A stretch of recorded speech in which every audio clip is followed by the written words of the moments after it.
Hello, people. So today we'll have a class on sequences. There isn't really much theory to cover in sequences from the Olympiad perspective. So we'll mainly just focus on problem solving. Again, like even in sequences, wait, I should share my screen first. That's a good idea. Okay. I hope my OneNote is visible, right? Yes, Good. Uh, okay, what is visible right now? blank OneNote. page. Your OneNote. Cool, cool, cool. Okay, wait, I have like no idea how to draw. Okay, I figured it out. Yeah. So in sequences, there are mainly two parts, one which goes down the algebra way and the other which goes down the combi way. But obviously, like this is not all. You can also do NT. There are problems which have like NT in the sequences. I haven't found a sequence which does like which makes you do geo. It would be interesting if you find it and like if you do find it, send me. I could not find that. Um, so we'll mainly focus on this side because it's more fun and I'm not very good with algebra. Oh, also, how many of you have solved INMO P2 of this year? You can raise your hand. That works. Three. Oh, that's like a lot of people have not solved it. What have I missed? You haven't missed anything, Kushagra. We are just like starting. Counted if we solve it outside the context. Doesn't matter. Irrelevant. Like you have just solved it in your lifetime. That is all that matters. So I suppose it's a yes for three people. Huh. Oh, you don't count. Yeah. Okay. So let's just start with the problem, which is not this one. Then, if need be, I can get back to this later. Let me get like a non-poke problem. So what we are about to discuss, it will revolve kind of around this problem. It will not revolve around this problem at all. Like it will just be sequences and problems. This is the first sequence problem. How many of you have seen this?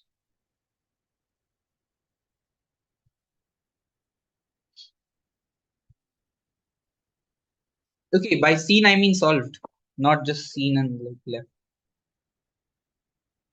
Okay, two people have solved it. Oh, and you two are the two people who have okay, no one has solved it. Wait, those No, who have I solved it. you named us too. That's why we put our Oh, hands up. sure. So if you two have solved it, then try INMO P2. That is your buffer problem. Because you two have not solved it, right? So that's your buffer. Try INMO P2 26. This year's INMO P2. Yeah. Others, for you, this is the problem.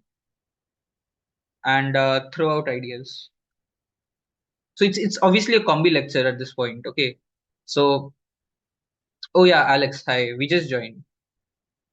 Why is Sophie laughing? Bro, he just laughs. It's fine. Doesn't matter. Like, don't think about it.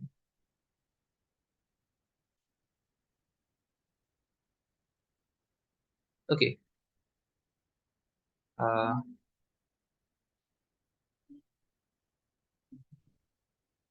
just combi alone. It is. It is. Okay. So, what are the initial thoughts after seeing this problem?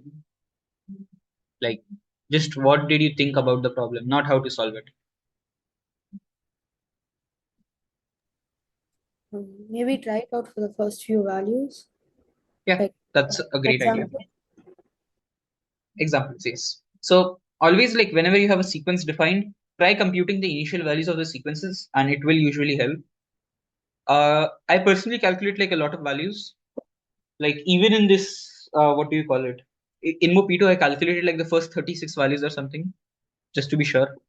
So calculate as many values as you need to be sure that your claims are correct. Okay. Oh, Kushagra, yeah, like that's a good thought. So just start with the second one. Don't consider the first. Okay, start with the second. Don't consider this. So we have these initial set of values. Suppose that n is equal to 1. So we have absolutely nothing to look at. So that is why we won't look at n equal to 1. What happens at n equal to 2?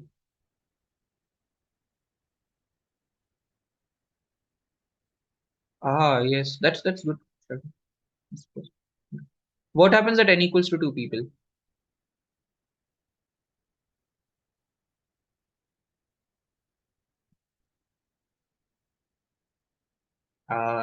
Anyone? We get the third term of the first sequence to be like u2 plus a2 multiplied by u1 or something like that, and u1 is 1. Yes. So see, we have u naught equaling 1. Then u1 plus, sorry. No, I just mean n equal to 1. N is an arbitrary positive integer, right? So I just mean n equal to 1. Nothing else. So this thing is equal to u naught plus a1 and u1. Great. Similarly, v2, this is u2. v2 is equal to v naught plus a1 v1. Does everyone like understand this? It's just looking at the small value. Yes. Yeah. Okay, what happens for n equals to 3? What are the initial values? Wait, have you made a mistake? u1 plus a1. The What? index, shouldn't it be v1 and v0 swapped? Oh, should that be the case?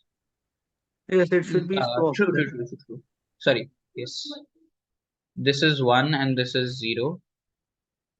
And okay, wait, is there not a direct erasing function in this which just deletes them?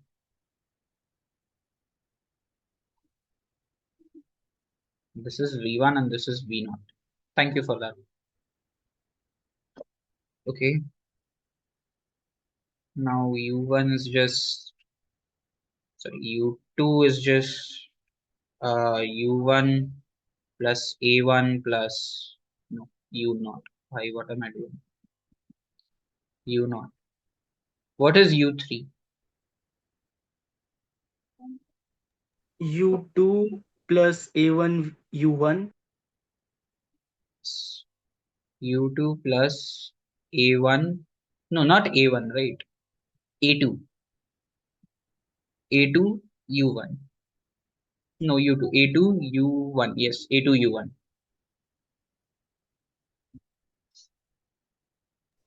Just But a question.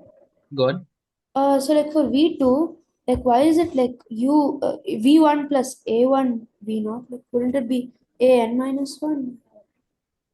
So it's plus AN minus K. oh, sorry, I did not see that. Thank you.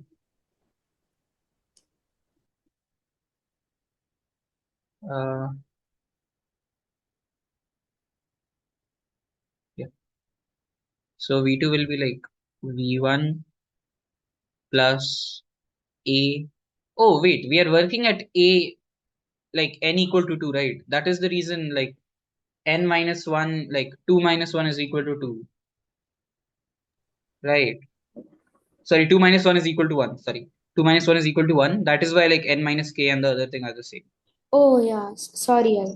No issues. No issues. Okay, simultaneously writing this equal to this equal to 1. Then v2 is equal to v1 plus a1 v0, and v3 is equal to v2 plus a2 v1.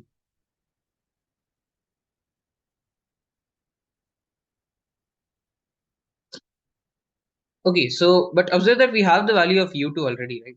So we can like again substitute this value to get u1 a1 V naught, A2, U1. Okay, this is U, not V. Yeah. Similarly, this quantity is equal to V1 plus A1 V naught plus, wait, it won't be a 2 here, right? So it is evaluated at 2, so it would just be 1 if I'm not wrong. Because this is k plus 1, so this would be n minus k, and n is equal to 3 and k is equal to 2. Yeah, so it is 1. Yes. Oh wait, am I just making a calculation error here? Right, I am.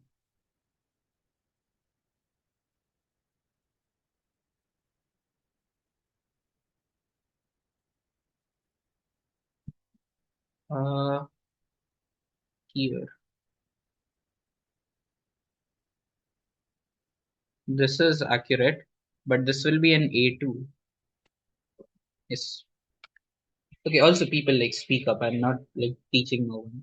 If that is the case, again, we like, finish the class right now.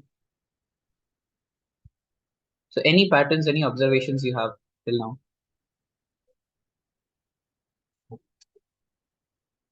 Also calculate terms on your own as well. I cannot calculate till infinity.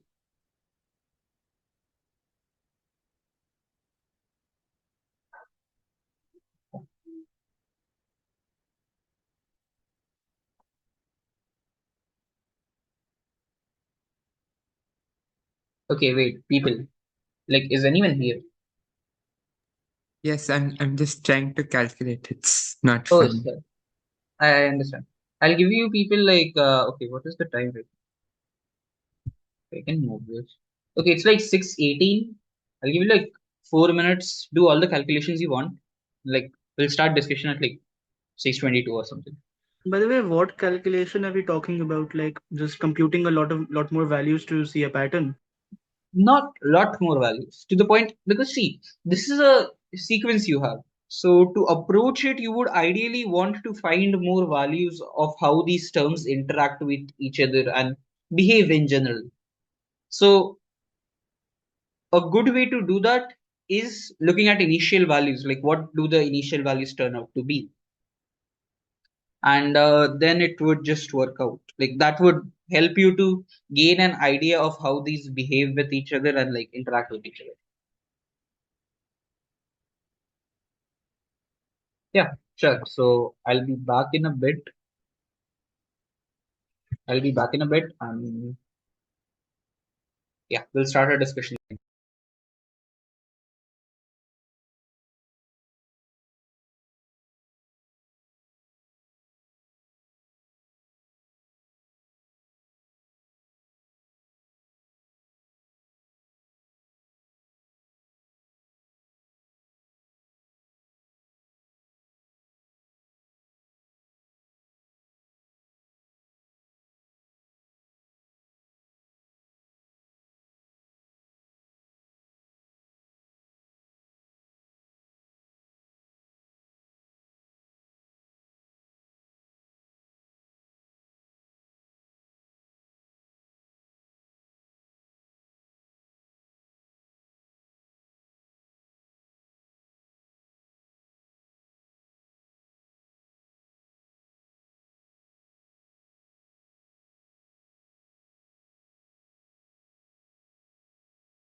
Oh, also like people, feel free to discuss amongst yourself. Like don't really just sit quiet. Feel free to discuss amongst yourself. I see a small pattern emerging in the first sequence. Okay, what is that? I mean, I have only like calculated to the fourth value, so I have to look a bit further to see if I'm correct or not. But like it's as if we are having one as a term for any general term of the U series, and then we are adding the individual A1, A2 to it. And I thought this was the sequence, but then again I got a product like A1, A3. So the pattern just broke. True. That makes sense.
Okay. To if you have calculated some initial values, you might see that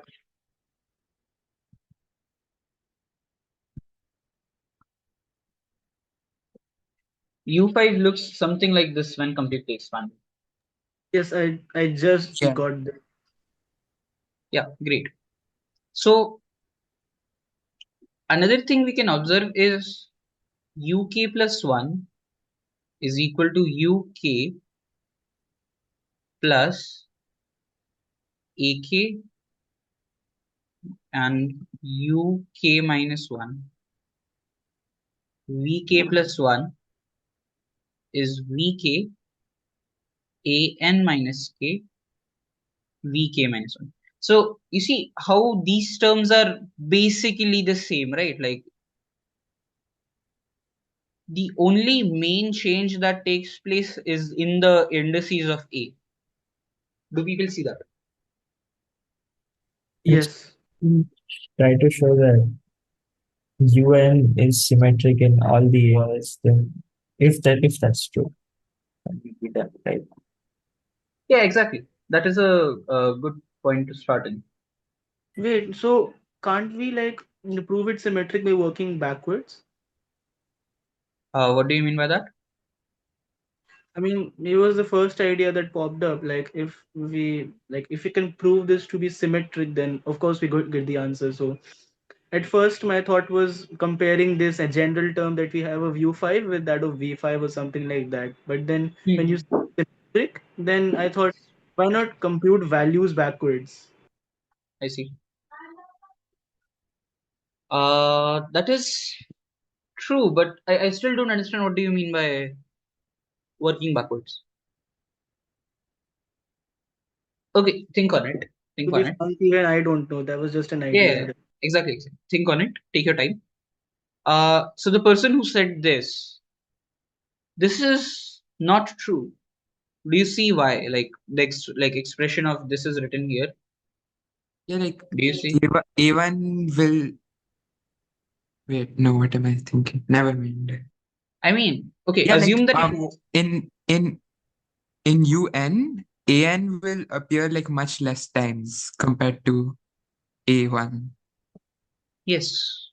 Like AN only comes up in the last term. So like the power or whatever you want to say will be much lesser. True. Exactly. So that is why it isn't symmetric. Additionally, in here you can see if the sequence was indeed symmetric, I could replace A1 with A2 and the things would remain constant. But see, the first part is indeed constant. Like these two get swapped and nothing changes. But this part changes if I like change A1 and A2. That is why that is not the case. It isn't symmetric in A1 and A2. But there is a weaker version of this claim which you can make, which actually holds to be true. Try finding what that is. And specifically look at this, the index change that is happening. Just look at that and try to observe what will happen. Like you have a k at one spot and you have an n minus k at one spot. So what should happen?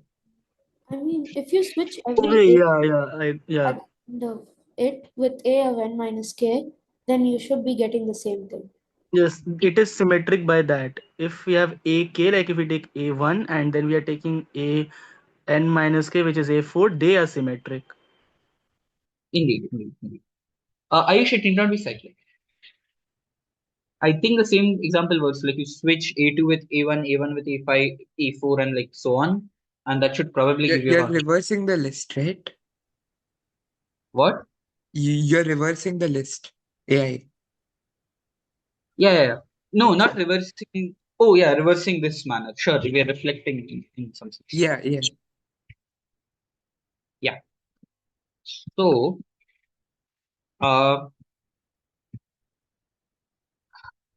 uh, we just want to show that UN is symmetric. I hope the spelling is correct. In the change,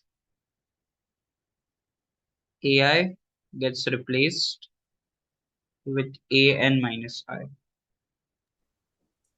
I think you can prove that using induction. I think. Like, That's a good idea. That's a good idea. So, what would be your base case? Wait, what does this even mean? Okay. So let's just take A5 as an example again. Let's just hope I have A5 copied. I do. Oops. So, see, if I replace A1 with A4 and I replace A4 with A1, I replace A2 with A3 and I replace A3 with A2. Okay. So this sequence would become 1 plus A4 plus A3 plus A2 plus A1 plus A2 A4 A1 A4 and A1 A3. Do you see this? If I replace it, like this is what will happen. Yeah. But observe that these two sequences are like actually just equal. Yes. So that is what it means to be symmetric in this change. So I am like replacing AI with an minus I, and that keeps the thing invariant. So if we prove this weaker claim, then we essentially equate U and V sequences. Yeah, because see, what we know is UK plus 1 is equal to UK plus AK UK minus 1. Now, as I know that this sequence will always be symmetric with this change, I can replace AK with AN minus K here because it's symmetric under that. And I I get, think now I get it because the question said that the first two values of both the sequences are same. So essentially the indeed, rest of the terms are same. yes. So you would get that like you have two sequences which follow the same recurrence and have the same initial values. Hence, their terms will be equal at the end. But how do Oh, we but prove this claim? uh, yeah. So I think Ashwath said trying induction is a good idea. So yeah, that is okay. Whenever you have a sequence, always think about induction because how a graph minus a vertex, like you must have heard this analogy that a graph minus a vertex or minus an edge is still a graph. A sequence with one more term is still a sequence. So induction is very useful. Mostly, there can certainly be yeah. That's like a good idea as well. Proof is then exercise to the reader. That's a good idea. But sadly, we are not writing a book. Yeah. So try proving this claim, and in fact, there is a claim which is a little stronger than this, and you can still prove, but it's fairly irrelevant. Try proving this by induction, I suppose.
Yes, Kushagra. By symmetric, I mean that you can replace the term AI with the term an minus I, and the thing will remain constant.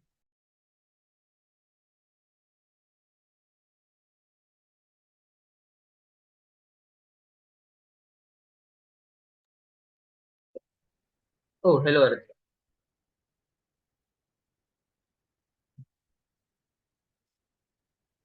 Yes. So, Kushagra, you understand what it means to be symmetric, right?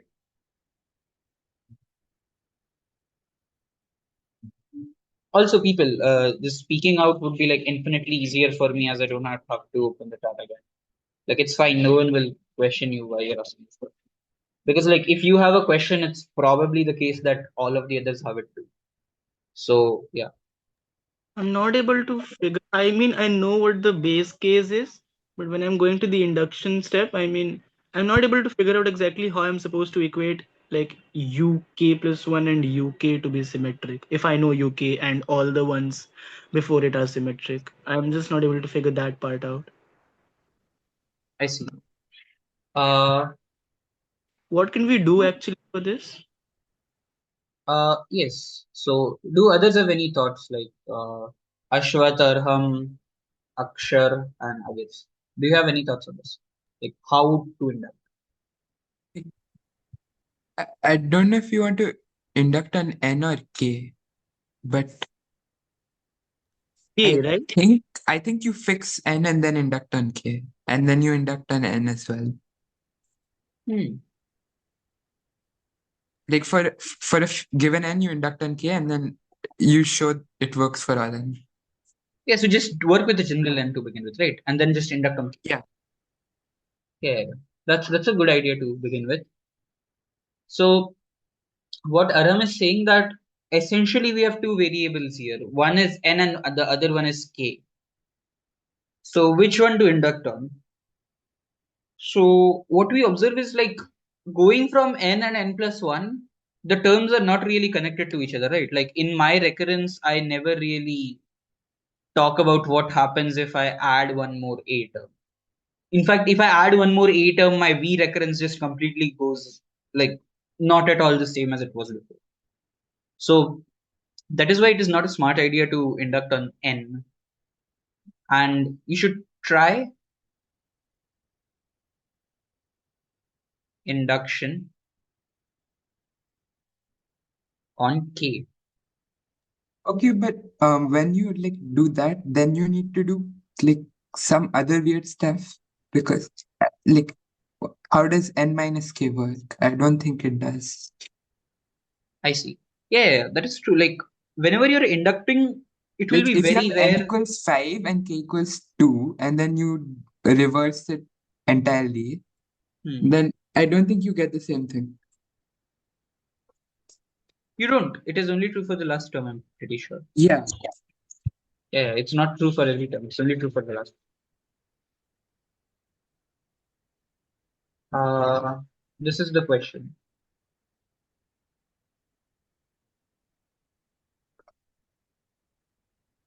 Wait, so then how will induction work if it only holds for the last term? No. So we don't induct in the general sense of the word induct. What we do is we prove a property by induction and then use that to show it. Like the idea is induction, but it's not a direct induction to show that it's symmetric. Because as you mentioned, the base cases just don't work out. Yeah. Even here, like if you see, like you have u1, like you have 1 plus a1. If you do that transformation, it becomes 1 plus a2, which is like not the case, like which is not the same as the first one. So what other things can you observe? Like in this, is there any other observation you people can do?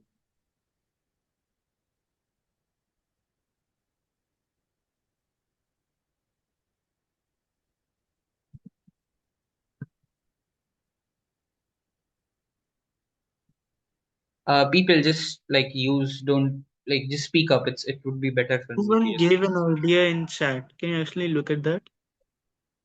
Uh, yeah, Vinod like gave speaking one. up would be easier, honestly. Induct the difference between the two expressions. Sorry, I don't understand that a little bit.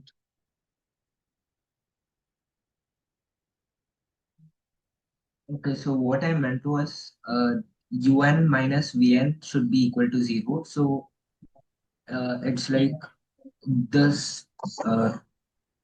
Wait, can like if we check on the differences, the difference between the two expressions we get after replacing k with n minus k and before Yeah. replacing k and Mhm. the original expression, maybe we could figure that out to be 0 for n. Okay. Interesting. Interesting. Wait, like if we do the un plus v uk plus vk is always symmetric in the change for all k. That is true. That is true. But I don't know if that gives anything useful. That solves the problem of base cases because u1 plus v1 will be symmetric if you do the transformation. No, How the can the sum we is what do you call it? Symmetric.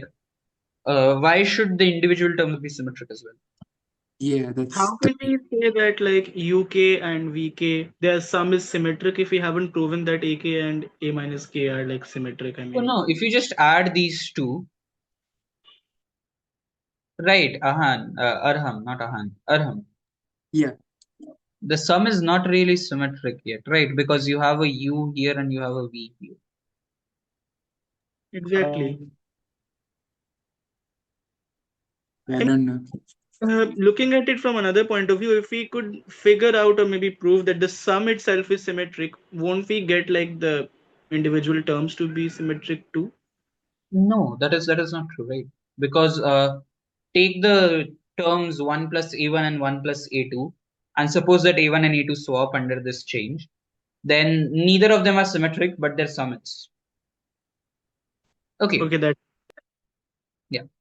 In this, people observe that the terms we have here, the two wala things we have here, observe that the difference of indices is always at least 2. Like 4 minus 2 is greater equal to, 4 minus 1 is greater equal to, and 3 minus 1 is also greater equal to. The difference of indices is always at least 2. Like when we have products. Do you see that? Yeah. Yeah. yep. Yes. So this, like observing this small difference thing motivates us to claim that the general form of un is actually like you have 1, then you have like all the linear terms. Okay. Then you have product of terms where the indices I1, I2, blah blah blah, Ik, the difference between the indices is at least 2. Does that make sense? For like the case when n is equal to 5, we get like this is the final term, and it has all the possible terms which you can get with a difference of 2. Do you see that? Yes. Yes. So, okay, does everyone understand the claim I'm making? If the claim is unclear, you can tell me. I left upon that thought because I thought it's okay. Okay.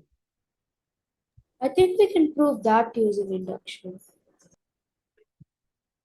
Okay. How?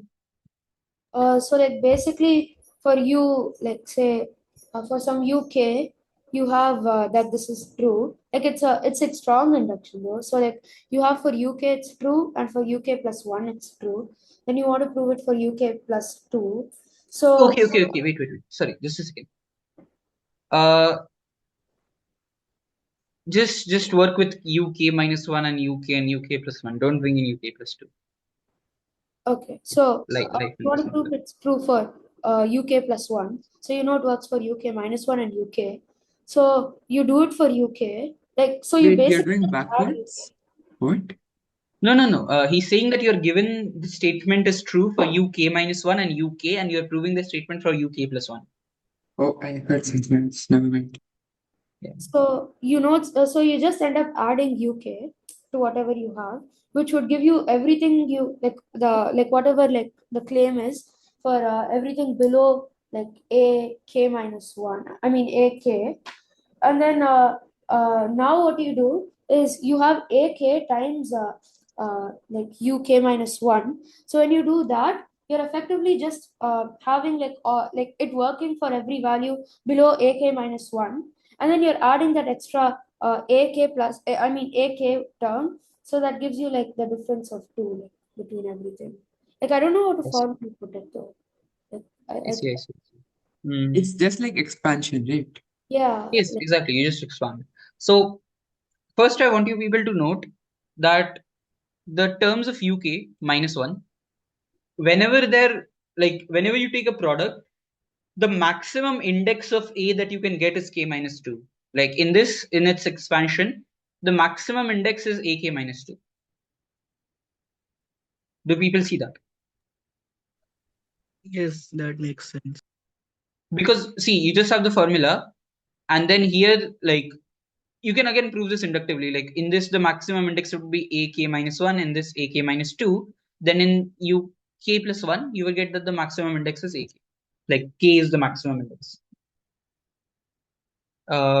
Isn't it all possibility covered such as it is for the final term, Aritra. It is for the final term.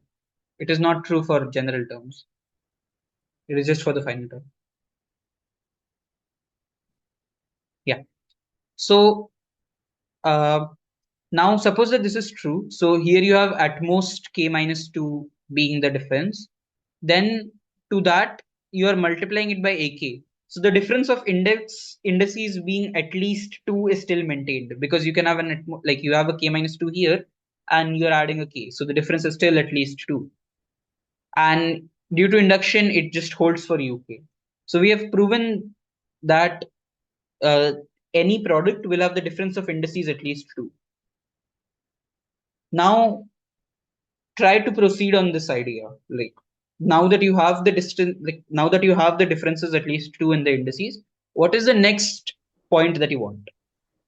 I think you can form a bijection, between say you have a string of I don't know, maybe j a i's multiplied with each other, and then you just take the what do you call it, the complement, n complement for each of those indices, and then you prove that it's bijection, both ways, so that every string of those corresponds to another, and then I think you'll be done. Yeah, that is indeed accurate, but there is one small detail missing. In this induction, we haven't proved that UN will have every term which has such a product whose indices differ by 2. Every such product will be covered in UN. We haven't still proven that. So how do we deal with that? Any ideas? Oh, just take 2 minutes to think on this and throw out any ideas you have. What we are trying to prove actually? Uh, okay. Do you understand this claim that we have made? Yeah, this claim is understandable. Yes. Yes. So now we want to show that this has every term of this kind, right? Like we want to show that every term whose indices differ by 2 are always there. Differ by at least 2 are always there. By induction, we have shown that the difference will always be 2, at least 2, but we have not shown that all such terms will be covered. So proving its converse, right? Yes, yes. Not converse in the literal sense, but trying Can to you complete our mean thing. that if I have the product of two A's differing by two, it must be there in UN? Yeah, yeah, yeah, that is what we want to do. Yes, yes, yes. Also, one more question about the claim. Mhm. If we increase the n, let's say to a large value, will it still remain as the product of two A's, or it can grow to three or four A's or something It like that? can grow to an arbitrary amount of keys. In fact, as we'll show, it will contain all products whose indices differ by at least 2. So, if you have 6, so you will also have the term A1, A3, A5. Okay. I think in that AK times UK minus 1 term, as you said earlier, basically we have that, we know that every single sequence of products of AIs, so with the greatest value index being AK is covered.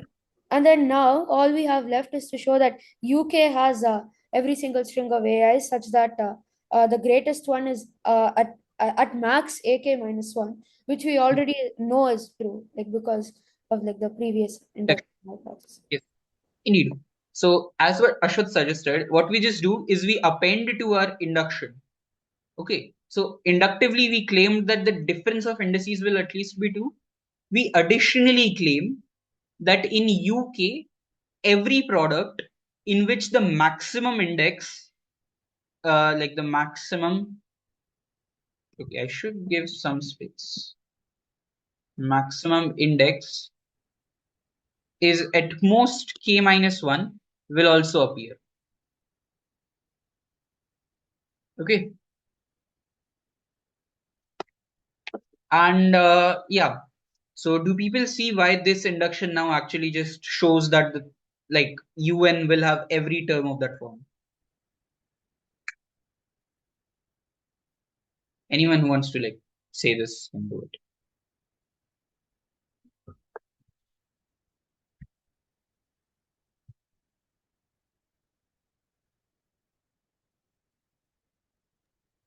Yeah, it makes sense. Okay, like do you understand the idea? Like, does everyone understand like the proof how it goes now? Yeah, I Okay. Anyone who doesn't can like write it in chat or something like that. Otherwise, like we'll go to a cooler problem. This was like not that. We actually review the entire logic that we have claimed till now before moving on to the next problem. Sure, I can do that. I will repeat it, sure. I will just repeat the entire proof once, so that should clear any doubts with you. So we started by looking at some initial values of the thing, and that led us to claim that UN is actually symmetric in AI. We observed that this is actually false with this counterexample. Then what we did was we looked at the recurrence formulas that we are given for U and V. And we observed that there is only a change of of k to n minus k. So instead of saying that it is completely symmetric, we claim that it is symmetric under the change that ak goes to ak minus 1. That was the next claim. Now, to prove this claim, we made this sub claim. We claimed that un is of the form 1 plus all the linear terms plus all the terms which are the product of the form a1 like thing till aik, where the difference between the indices is at least 2. Wait, am I lagging? People, am I lagging? A bit, yes. I see. I will just like Not switch off now, my though. camera. Oh, okay. So we claimed that the difference between the indices is at least 2. We proved by that a strong we proved that what? Uh, Kushagra, did you say anything?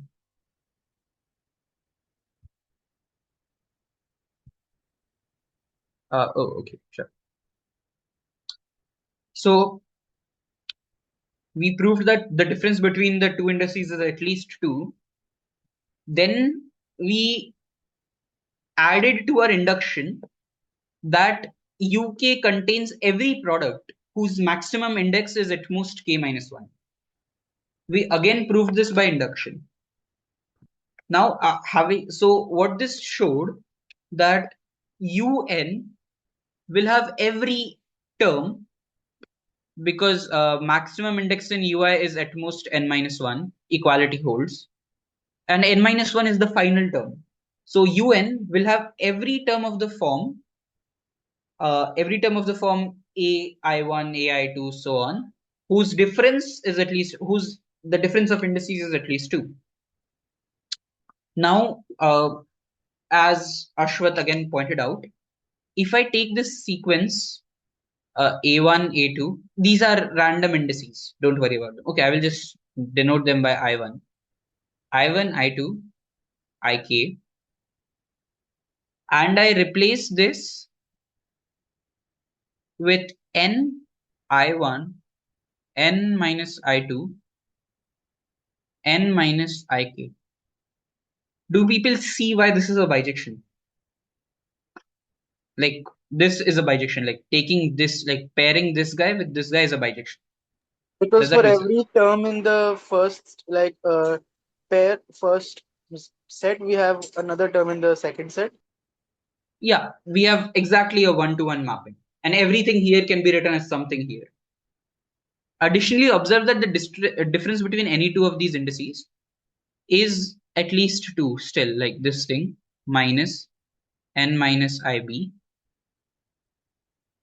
is equal to ib minus ia, which is at least 2. So now the difference is at least 2 again. So hence every term, like this product, the product which is these indices, will also be in the un thing, right? Yes. And wait, if every term like this exists in there, then I mean the expression remains the same. So can't we just say that okay, now they're symmetric? Yes, exactly. So we observe that for every such sequence, I can replace like I with n minus I, and that thing will still hold, like will still have the property that the difference of indices is at least 2. Additionally, I know that everything exists in UN, like all such products exist in UN. And hence we conclude that UN is actually symmetric under the transformation that takes AK to n minus 1, n minus k. Does that make sense? Like why it works out? Yes, Anirudh, I'll just give you Yeah, it does.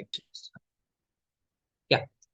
So let's just start with another problem. Okay, it is actually like we only have like 30 minutes, so not much time for a problem. Okay, I need to figure out what to do now. Analysis. No, that is like analysis will take much more time than any problem can possibly take. Wait, Okay, so if you like do let's an just. analysis lecture, what would you cover? I would start with what like natural numbers are ideally, and Oh, okay. then intend to prove that the real numbers actually exist. Like they are not just a myth that you are led to believe. By the way, which path were we actually going on? Were we going by the path that we first do an easy problem and then progress harder? Yes, we are going through that path.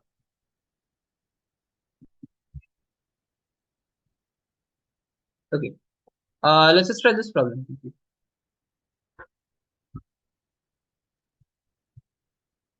Okay. Anirudh, have you solved this one? Oh, this is in heavy NTM, so I need to do it soon Oh, or yeah. now. It's fine. It's good. Like, I did pick it from heavy. I don't know if I picked it from.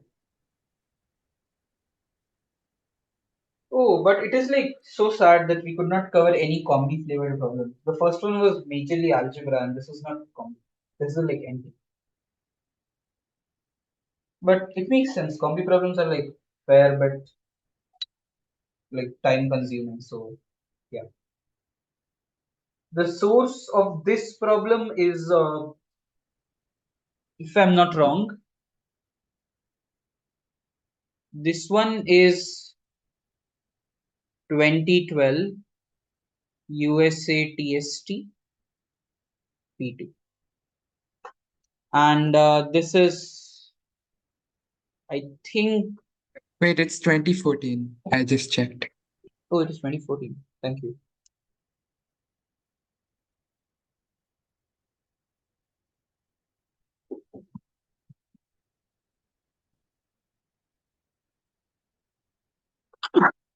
Okay, this one is ISL 2013 A1. Yeah.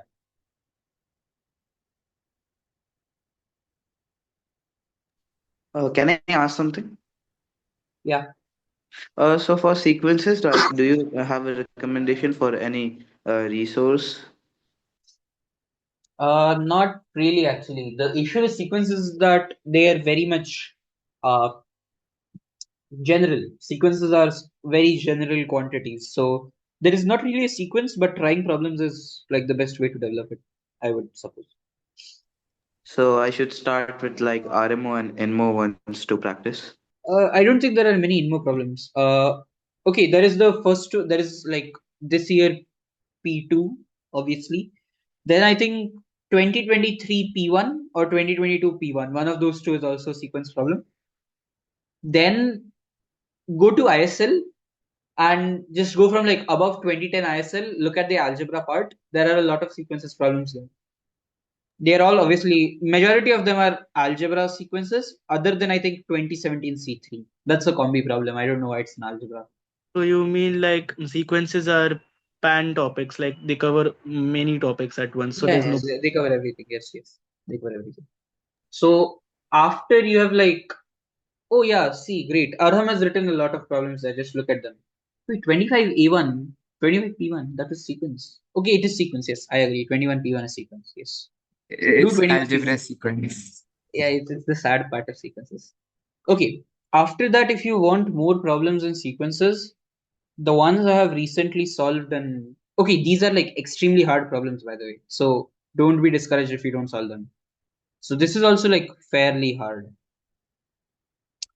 The first And one is 24 IMO3. Then there's 10. Oh, not yeah, 3 only. Then I believe there is 10 IMO. Wait, what is this problem? It is 10 IMO6. Wait, I should close my video. I will keep my video closed as there is too much lag.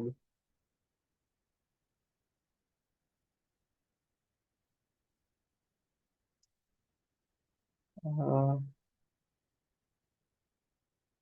what is 24C8? I have no idea what 24C8 is. I'm pretty sure it's a C7, it's not a C8. Just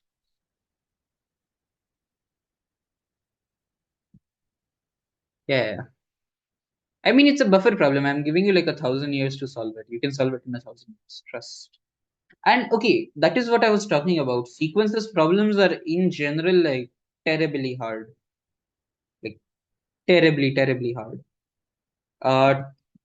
2009 IMO P3. Then also, yeah, most of the problems have infinite sequences, by the way, not just this. 12 AMO 3. Yeah, these are 4 problems. 2001 C1 is nice.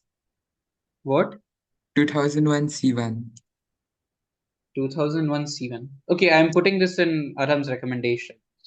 2001 SL C1. Okay, this is a 1 and that is an L distinction. Yeah, thanks. Like I think I may be able to find out the questions now. Yeah. Please show the problem you gave. Yes, yes, yes. I will show that. Also, after completing half mount in EGMO, can I just jump to problem solving now? Yes, certainly. I mean, not certainly. You might need those later chapters for the majority of ISL. But yeah, you can certainly jump into problem solving. Don't worry about it. Okay. So people, for the next 30 minutes, let's just focus on this one problem and try to get this done.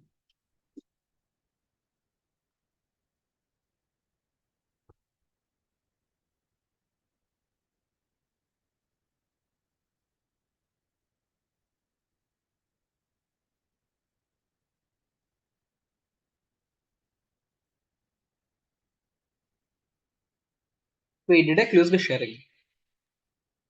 Yes. Oh, I also stopped recording. What? No, I Okay, I had not closed recording. Okay, I yeah. had to play. Okay, that is good.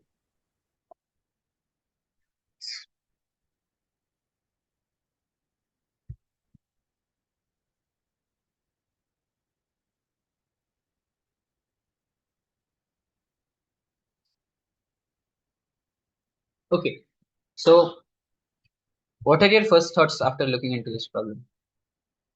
It's like too early to ask for first thoughts, but yeah.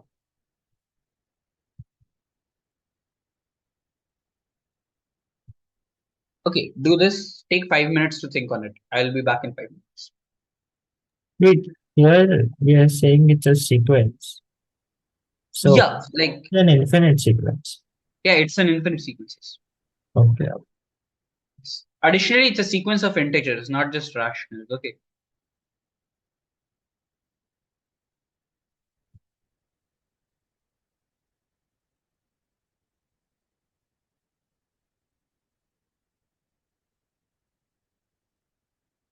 This is a very fun problem.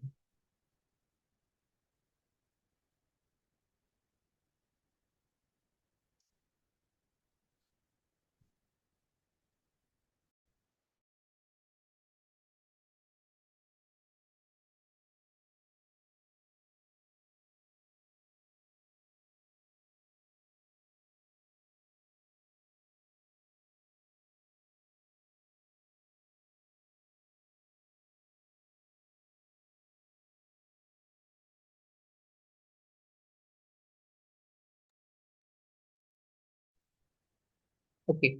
Any thoughts? The problem statement does mean that every element is a perfect square. Yeah, indeed. So that is true. If the sequence is constant, then every term has to be some particular perfect square. To see this, like just see that a1 by 1 has to be a perfect square. So, oh right, yeah. Additionally, a1 by 1 has a perfect square, and like everything is a perfect square. Hence, like all of the AIs are perfect squares because you can always look at AI by 1, and this has to be a perfect square. Wait, I feel like I can relate a USEMU idea to this.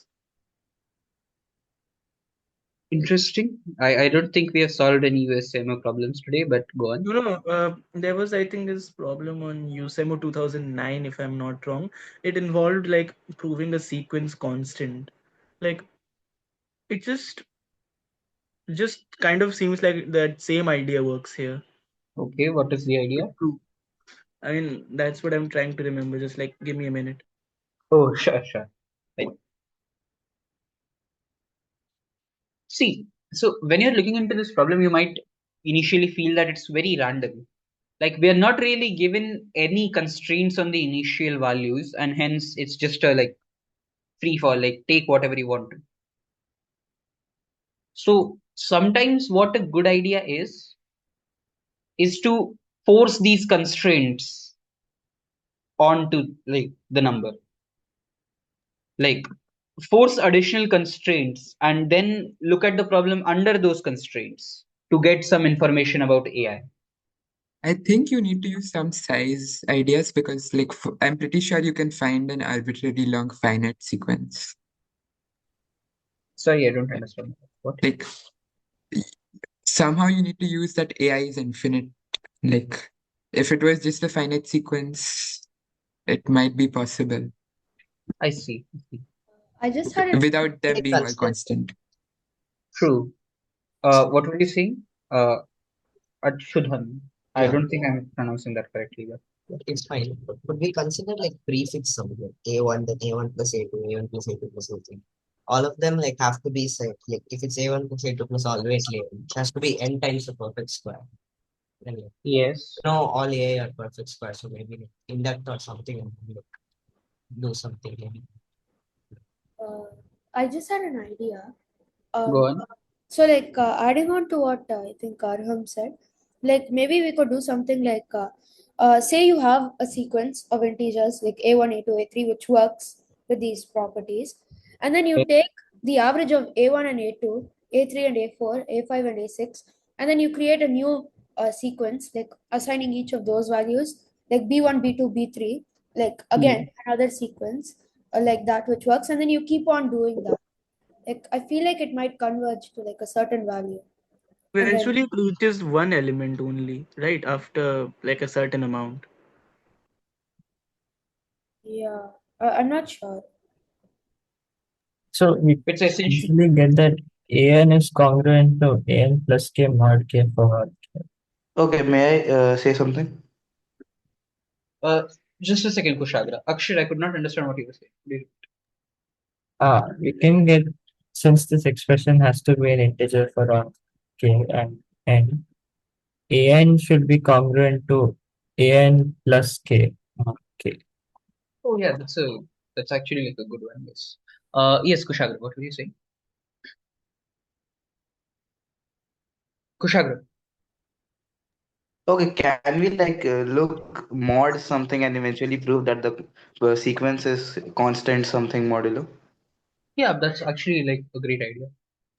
Because given that each term of the sequence is a perfect square, actually there are a lot of like eventually anything which is a perfect square is congruent to something modulo like something if you choose a nice mod.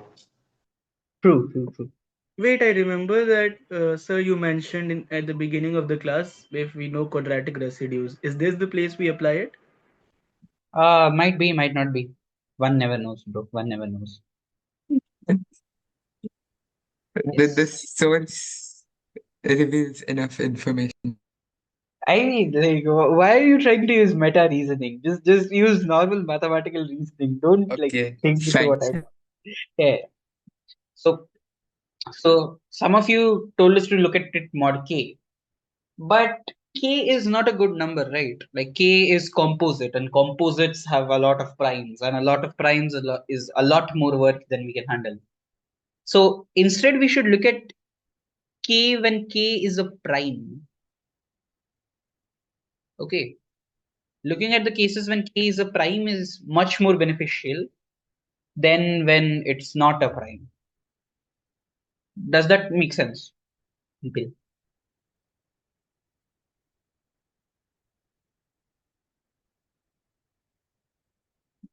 I will assume that is the case. Okay. So observe that P divides AI plus 1, AI plus 2, so on, AI plus P minus 1. Yeah. And P also divides AI plus 1, AI plus 2, AI plus P minus 1, AI plus P. Using these two, what can you conclude? AI is The congruent to AI. P divides that AI is congruent to AI plus P. Yes, indeed. Is there a better way of saying this? Like AI is congruent to AI plus P for all We P named modulo as P. repeat mod P. K divides AI Yeah, it plus is minus. periodic mod. Yes, like Ayush, I think said this. This is how you write AI. Okay, whenever I'm using angular brackets, I mean the sequence AI, and below it I will refer to the index. So A is not the index is I. So the sequence AI is periodic. Okay, that is wrong spelling, right? No. Okay, I don't know, bhai. Like periodic. I just assume this is correct. No, this is periodic. Periodic. Also, I think we can show that 3 divides all the terms, but I don't know how helpful that is. Wait, what can you show? 3 divides all the AI. Oh, very interesting. How? Because 0 and 1 are the only squares, not 3. And True. if there was a 1, Yeah. then Everything the can thing be. after it is a 0, or if it's a 1, then it won't be like No, but oh then wait, you're what am I dividing doing? by two, right? Oh wait, right, never mind. I'm Yeah. But yeah, that is actually like not a bad idea. We know that we know that modulo P only certain perfect squares exist. Like not all numbers modulo P are perfect squares. Like not all numbers from 1 to P minus 1 are perfect squares. like yeah, so I don't think Yes. we can say 3 divides all of them, but we can say all AI are congruent mod P. All Mod 3. AIs are congruent mod 3. and mod 2. and mod 2. I think you No, can see. no, it just needs to be periodic, right, Arham? Like No, they are we. congruent too. Like all the No, terms are they congruent. have to be congruent. Like if you Oh, have for an even small and an things. odd. For only 2 and Oh, 3 right. equals Because 2 and 3 okay, equals okay, 2. okay. I understand what you mean. Yes, yes, yes. They are correct. So from this we can conclude that all. Okay, no, not this. There's a better way of saying this. It's that the sequence AI is constant mod 3 and 2. Yes. Yes, Ayush, because 0 and 1 are the only possible remainders. But now I want you to generalize this idea. Can I say You something? say, go on. If like they are all congruent to mod p, now we can just like can't we like take p as a very very big prime, and if all these values are lesser than it, and if they are congruent, then they must be equal as well. No, they are just congruent, right? Like, okay, take a large prime. Give me a large If prime. the prime is like larger than all these numbers. But the sequence is infinite, right? So you can have arbitrarily large numbers. Oh yeah, never mind. Indeed, indeed. Why must the sequence be constant mod 3 and 2? Yes. So as Arun pointed out, the only remained only quadratic residues. Do you know what a quadratic residue is? Like just the word. Yeah. Yes. Yeah. You So explain. the only quadratic residues mod 3 are 0 and 1. Now you need three terms a1, a2, a3, all of which are either 0 or 1 mod 3, and their sum itself is 0 mod 3. So you can case bash it to see that all terms must either be 0 or all must be 1. And this way you can, then you would need that a2 plus a3 plus a4 is also 0 mod 3, but you know what the value of these two is, and that forces a4 to also be the same as a3 and a2. So you can just this way conclude that all of them are constant. Got it. Thank you. Now, what I want to do is you have a result for 3 and 2. I want you to generalize this result to P. So, in this generalization, in trying to do this generalization, what would be the first thing that you look at?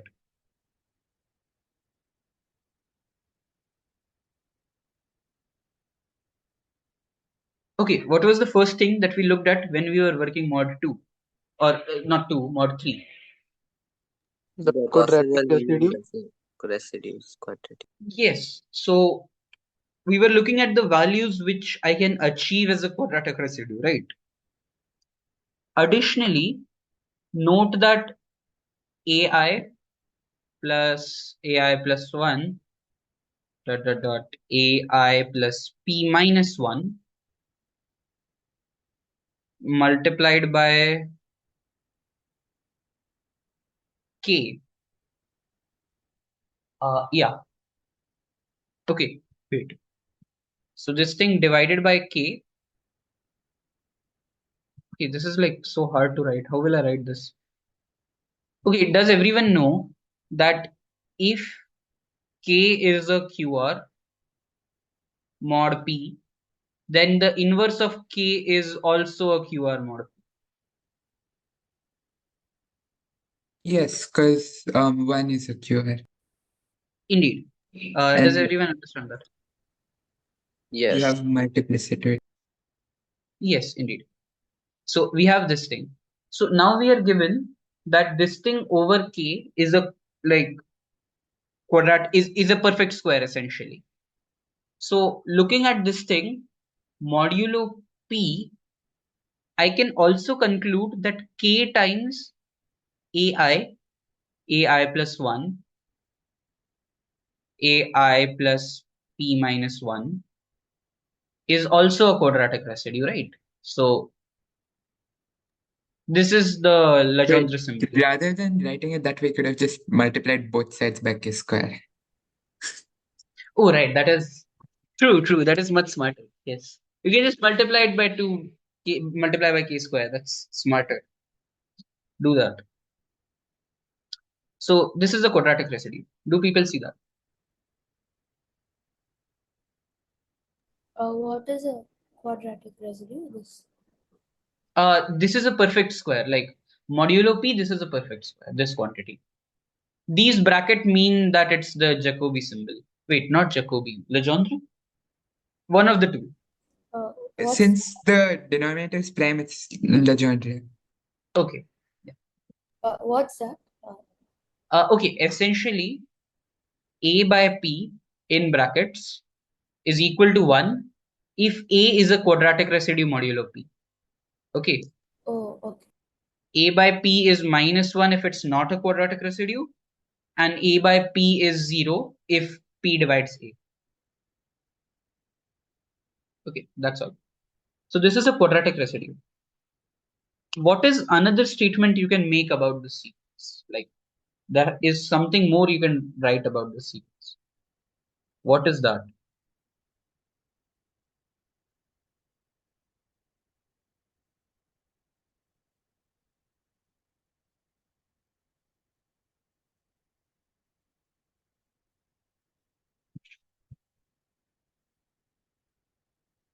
Better way, can you repeat? Yes, yes, yes. So the better way is just like you have that summation ai by k is n square. That implies k times summation ai is k square n square, and that implies k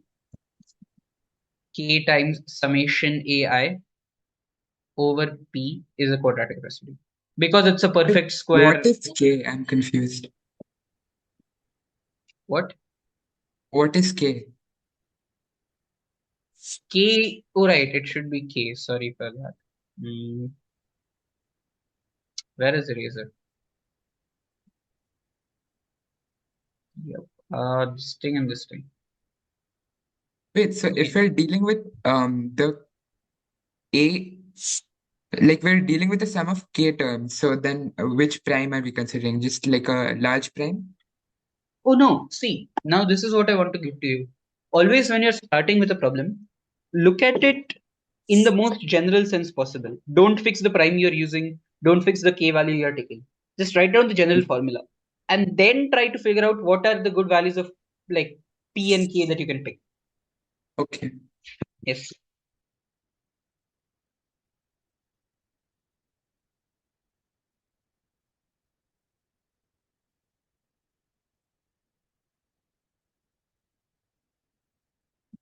Okay. Now you want to like look at good terms, right? So additionally observe that this statement is also true. Plus ak. I've just put I to be 1, nothing very fancy. Equaling 1. Now note that if p divides a1, what would happen? What happens if p divides a1? Then we can look at A2 plus A3 all the way until AK times K. Yes. Wait, what? What? Wait, yeah. Okay, he essentially saying like a1 is then just 0 mod p, so you can just replace a1 with 0. That is what he said. I assume that is what he said. Does that make sense, people? Yeah, okay. Yeah. But note another thing. Okay, wait, this is like very unmotivated actually. Sorry for this. Oh, also, if you like at any point think that something is random and unmotivated, just like tell me, I will try to explain it. Can you just explain what's going on right now? Oh yeah. Okay, what was the last part you understood? That if K is a quadratic residue, K inverse is also a quadratic residue. Okay.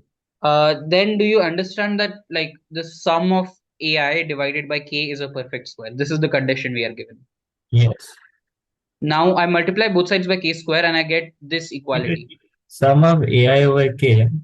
Which sum are we talking about? Like it is a sum of k terms. Okay, yeah. Sum of k. Now I multiply both by k square and I get this quantity holds. Do you see that?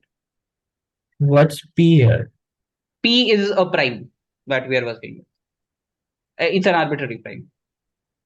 Okay. Okay. Now from that I just put I equal to 1 and I got this because I did not want to handle too many variables. I just looked at a very specific case. Okay, makes sense. Yes. Now additionally observe that this also holds. AK times k minus 1 over P is also 1. Do you see these two are like very much the same? So okay, actually like I have to go somewhere now. So I will leave you people with a hint, I suppose. Can you explain how bringing the P made the equation like that? Oh, this is the Legendre symbol. Whoever was asking. This is not an equation. This is the Legendre symbol equaling. How can you say the last claim we made? This thing is just true due to the condition we are given, right? Like we are given that a2 plus dot dot dot ak divided by k minus 1 is a perfect square. And then just repeat all the steps we did before. Does that make sense, Ayush?